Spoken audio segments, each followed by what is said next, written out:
ಬೆಂಗಳೂರಿನ ಕಾರ್ಯಕ್ರಮದ ನಂತರ ತುಮಕೂರು ಕಡೆಗೆ ನರೇಂದ್ರ ಮೋದಿ ಅವರು ಪ್ರಯಾಣವನ್ನು ಬೆಳೆಸಿದ್ದಾರೆ. ಗುಬ್ಬಿ ತಾಲೂಕಿನ HALಗೆ ಪ್ರಧಾನಿ ನರೇಂದ್ರ ಮೋದಿ ಅವರು ಇನ್ನೇನು ಕೆಲವೇ ನಿಮಿಷಗಳಲ್ಲಿ ರೀಚ್ ಆಗ್ತಾರೆ.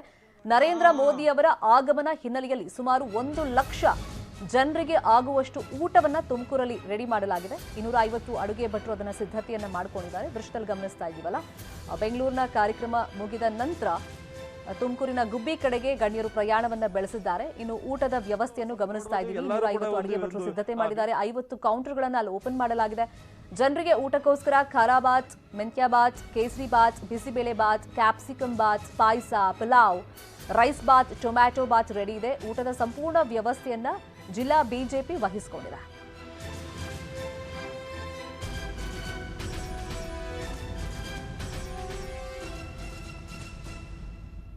ಊಟದ ವ್ಯವಸ್ಥೆ ಬಗ್ಗೆ ನಮ್ಮ ಪ್ರತಿನಿಧಿ ಎಕ್ಸ್ಪ್ಲೈನ್ ಮಾಡಿದ್ದಾರೆ, ನೋಡೋಣ. ಕಾರ್ಯಕ್ರಮಕ್ಕೆ ಸಾಕಷ್ಟು ಸಂಖ್ಯೆಯಲ್ಲಿ ಜನ ಸೇರುವಂತ ಒಂದು ಸಂಭವ ಜಾಸ್ತಿ ಇದೆ. ಬಂದಂತ ಜನಗಳಿಗೆ ಯಾವುದೇ ರೀತಿಯಲ್ಲಿ ಕೂಡ ತೊಂದರೆ ಆಗಬಾರ್ದು, ಮತ್ತೆ ಅವ್ರನ್ನ ಹಸಿವು ನೀಗಿಸೋಕೆ ಎಲ್ಲಾ ರೀತಿಯಾದಂತಹ ಇಲ್ಲಿ ಒಂದು ಪ್ರಯತ್ನಗಳು ನಡೀತಾವೆ ಅಂತ ನೋಡಬಹುದು. ಈಗ ನೀವು ಬಲಭಾಗದಲ್ಲಿ ನೋಡಬಹುದು ಯಾವ ರೀತಿಯಾಗಿ ಒಂದು ಅಡಿಗೆಯನ್ನು ಪ್ರಿಪರೇಷನ್ ಮಾಡಲಾಗ್ತಾ ಇದೆ ಅಂತಾನೆ ಹೇಳ್ಬೋದು. ಸಾಕಷ್ಟು ರೀತಿಯಲ್ಲಿ ಈಗಾಗಲೇ ಅಂತ ಸುಮಾರು 1 ಲಕ್ಷ ಜನರಿಗೆ ಆಗುವಂತ ಒಂದು ಎಲ್ಲಾ ರೀತಿಯಾದಂತಹ ಖಾದ್ಯಗಳನ್ನ ಮಾಡಿ ರೆಡಿ ಮಾಡ್ತಕ್ಕಂಥದ್ದು. ಪಲಾವ್ ಆಗಿರ್ಬೋದು, ಮತ್ತೆ ಮೆಂತ್ಯ ಬಾತ್ ಆಗಿರ್ಬೋದು, ಎಲ್ಲದನ್ನು ಕೂಡ ಒಂದು ಸಾಕಷ್ಟು ರೀತಿಯಲ್ಲಿ ಮಾಡಿಕೊಂಡು ಕಾರ್ಯಕ್ರಮಕ್ಕೆ ಸುಮಾರು 250 ಭಟ್ರನ್ನ ನೇಮಿಸಿಕೊಂಡು ಇಲ್ಲಿ ಒಂದು ಮಾಡ್ತಾ ಇರ್ತಕ್ಕಂಥದ್ದು. ಇಲ್ಲಿ ಒಂದು HAL ಘಟಕಕ್ಕೆ ಇದೇ ಒಂದು ದೊಡ್ಡ ಒಂದು ಊಟದ ಕೇಂದ್ರ ಅಂತ ಹೇಳ್ಬೋದು.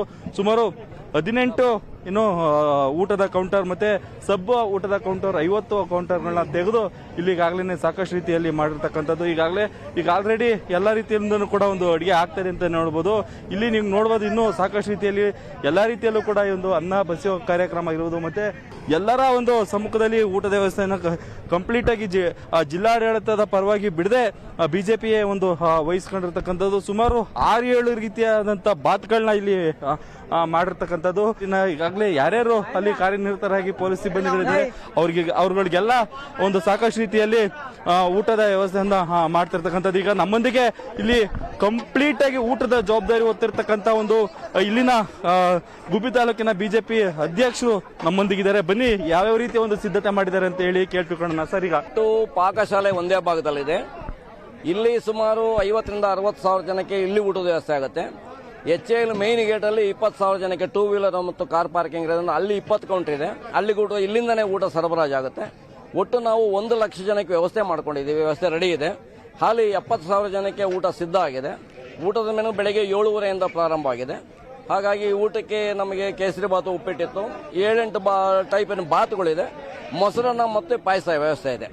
ಒಟ್ಟು 200 ಜನ ಬಾಣಸಿಗರು ಕೆಲಸ ಮಾಡ್ತಾ ಇದ್ದಾರೆ. 250 ಜನ ಸ್ವಯಂ ಸೇವಕರು ಊಟ ಬಡಿಸಲಿಕ್ಕಾಗಿ ಇಲ್ಲಿ ಸ್ವಯಂ ಸೇವಕರಾಗಿ ನಮ್ಮ ಭಾರತೀಯ ಜನತಾ ಪಕ್ಷದ ಕಾರ್ಯಕರ್ತರು ಊಟ ಬಡಿಸಲಿಕ್ಕೆ ರೆಡಿಯಾಗಿದ್ದಾರೆ. ಕೂಡ ಇಲ್ಲಿ ಸ್ವಯಂ ಸೇವಕರಲ್ಲದೆ ಇರೋರನ್ನ ಯಾರನ್ನೂ ಬಿಡಬಾರ್ದು ಅಂತ ಪೊಲೀಸ್ ಇಲಾಖೆಗೂ ಕೂಡ ನಾವು ಮುನ್ನೆಚ್ಚರಿಕೆ ಕ್ರಮವಾಗಿ ಅವ್ರಿಗೆ ವಹಿಸಿರೋದ್ರಿಂದ ಇಲ್ಲಿ ಬ್ಯಾಡ್ಜ್ ಇಲ್ಲದೆ ಇರತಕ್ಕಂಥ ಯಾವುದೇ ಕಾರ್ಯಕರ್ತರು ಒಳಗೆ ಪ್ರವೇಶ ಮಾಡಬಾರದು ಅಂತ ಇದೆ. ಇದಿಷ್ಟು ಇಲ್ಲಿನ ಊಟದ ಜವಾಬ್ದಾರಿ ಹೊತ್ತಿರತಕ್ಕಂಥ ಅನ್ನ ಲಿಂಗಪ್ಪನವರು ಹೇಳ್ತಕ್ಕಂಥ. ಮತ್ತು ಈಗ ನಾವು ಊಟದ ಕೌಂಟರ್ ಕಡೆ ಹೋಗೋದಾದ್ರೆ ನೀವು ಈಗ ನೋಡಬಹುದು, ಇಲ್ಲಿ ಸಾಕಷ್ಟು ಸುಮಾರು ಒಂದು 50 ಕೌಂಟರ್ಗಳನ್ನ ಇಲ್ಲಿ ತೆರೆದಿರ್ತಕ್ಕಂಥದ್ದು. ಈಗಾಗಲೇ ಇಲ್ಲಿ ನೋಡಬಹುದು ಎಲ್ಲರೂ ಕೂಡ ಎಲ್ಲ ಕೌಂಟರಲ್ಲೂ ಕೂಡ ಒಂದು ಊಟ ಸಿದ್ಧವಾಗಿದೆ ಅಂತ ಹೇಳ್ಬೋದು. ಸಾಕಷ್ಟು ರೀತಿಯಲ್ಲೂ ಕೂಡ ಎಲ್ಲ ರೀತಿಯಲ್ಲಂತ ಕೂಡ ಒಂದು ಸಿದ್ಧತೆ ಮಾಡ್ಕೊಂಡಿದ್ದಾರೆ. ಇಲ್ಲಿ ಎಲ್ಲ ಇಲ್ಲಿಟ್ಟಿರೋದು ಪಾಯಸ ಆಗಿರ್ಬೋದು, ಮತ್ತೆ ಇದು ಅಲ್ಲಿರ್ತಕ್ಕಂಥ ಪಲಾವ್ ಆಗಿರ್ಬೋದು, ಮತ್ತೆ ಇದು ಕೂಡ ಸಾಕಷ್ಟು ಎಲ್ಲೂ ಒಂದು ಊಟದ ವ್ಯವಸ್ಥೆಯಲ್ಲಿ ಎಲ್ಲೂ ಕೂಡ ಒಂಚೂರು ಕಿಂಚಿತ್ತು ಎಲ್ಲೂ ಪ್ರಾಬ್ಲಮ್ ಆಗಬಾರ್ದು ಅಂತ ಹೇಳಿ ಸಾಕಷ್ಟು ರೀತಿಯಲ್ಲಿ ಕ್ರಮ ಕೈಗೊಂಡಿರ್ತಕ್ಕಂಥದ್ದು.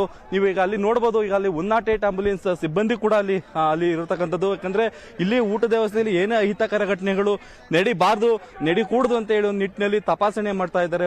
ಆರೋಗ್ಯ ಇಲಾಖೆ ಸಿಬ್ಬಂದಿ ಮತ್ತೆ ಪೊಲೀಸ್ ಸಿಬ್ಬಂದಿನೂ ಕೂಡ ಪ್ರತಿ ಕೌಂಟರ್ಗೂ ಕೂಡ ಒಂದು ಕವಲಾಗಿರ್ತಕ್ಕಂಥದ್ದು. ಜೊತೆಲಿ ಹೋಮ್ ಗಾರ್ಡ್ಸ್ ಕೂಡ ಇರ್ತಕ್ಕಂಥದ್ದು. ಒಟ್ಟಾರೆಯಾಗಿ ಈಗಾಗಲೇ ಇವತ್ತು ನರೇಂದ್ರ ಮೋದಿ ಅವರ ಕಾರ್ಯಕ್ರಮಕ್ಕೆ ಸುಮಾರು 3:30ರಿಂದ 4:15ವರೆಗೂ ಕಾರ್ಯಕ್ರಮ ನಡೀತೆ. ಅಲ್ಲಿವರೆಗೂ ಬರುವಂತಹ ಜನಗಳಿಗೆ ಊಟದ ವ್ಯವಸ್ಥೆ ಈ ರೀತಿ ಒಂದು ಕಲ್ಪಿಸಲಾಗಿರೋದು. ನೂರ್ ಜೊತೆ ವಿಠಲ್, ನ್ಯೂಸ್ 18 ತುಮಕೂರು.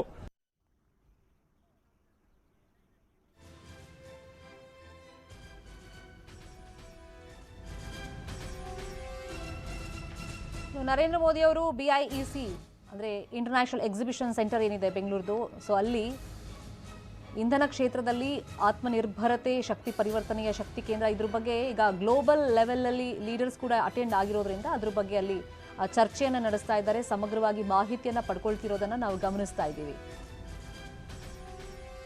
ಪೆಟ್ರೋಲ್ಗೆ 20% ಎಥೆನಾಲ್ ಮಿಶ್ರಣ ಸಿದ್ಧಪಡಿಸಲಾಗಿರುವಂತಹ ನೂತನ E20 ಪೆಟ್ರೋಲ್ ವಿತರಣೆಗೆ ನರೇಂದ್ರ ಮೋದಿ ಅವರು ಚಾಲನೆಯನ್ನ ಕೊಟ್ಟರು.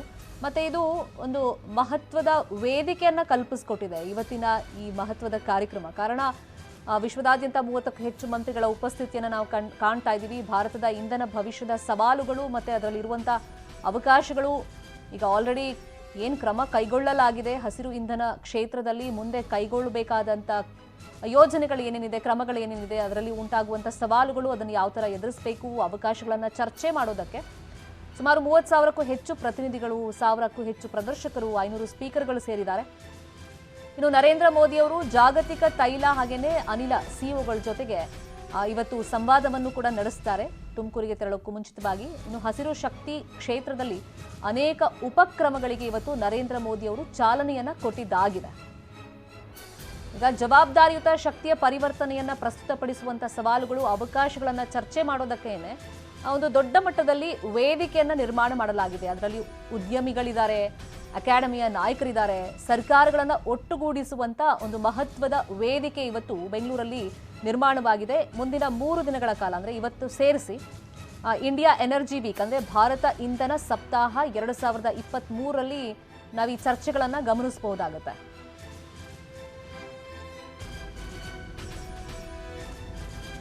ಈಗ ಸರ್ಕಾರದ ಪ್ರಮುಖ ಗಮನ ಕೇಂದ್ರೀಕೃತ ಕ್ಷೇತ್ರ ಆಗಿರೋದೇ ಇಂಧನ ಕ್ಷೇತ್ರ, ಗ್ರೀನ್ ಎನರ್ಜಿ. ಸೊ ಈ ಗ್ರೀನ್ ಎನರ್ಜಿ ಕ್ಷೇತ್ರದಲ್ಲಿ ಭಾರತದ ಕಡೆಗೆ ಇತರೆ ದೇಶಗಳು ಎದುರು ನೋಡ್ತಾ ಇರೋದು ಈಗ ಆಗ್ತಿರುವಂಥ ಈ ಜಾಗತಿಕ ತಾಪಮಾನ ಏರಿಕೆ ಇರ್ಬೋದು, ಇಲ್ಲಿನ ಸಾಂಪ್ರದಾಯಿಕ ಪದ್ಧತಿಗಳನ್ನು ಅಳವಡಿಸಿ ಭಾರತ ಇದನ್ನು ಯಾವ ಥರ ಕಂಟ್ರೋಲಿಗೆ ತರುತ್ತೆ ಅಂತ ಹೇಳಿ ಬೇರೆ ದೇಶಗಳು ಎದುರು ನೋಡ್ತಿರುವಂಥ ಈ ಸಂದರ್ಭದಲ್ಲಿ ಈ ಎನರ್ಜಿ ವೀಕ್ ಏನಿದೆ, ಇಂಡಿಯಾ ಎನರ್ಜಿ ವೀಕ್, ಇದು ಬಹಳಷ್ಟು ಮಹತ್ವವನ್ನು ಪಡ್ಕೊಳ್ಳುತ್ತೆ.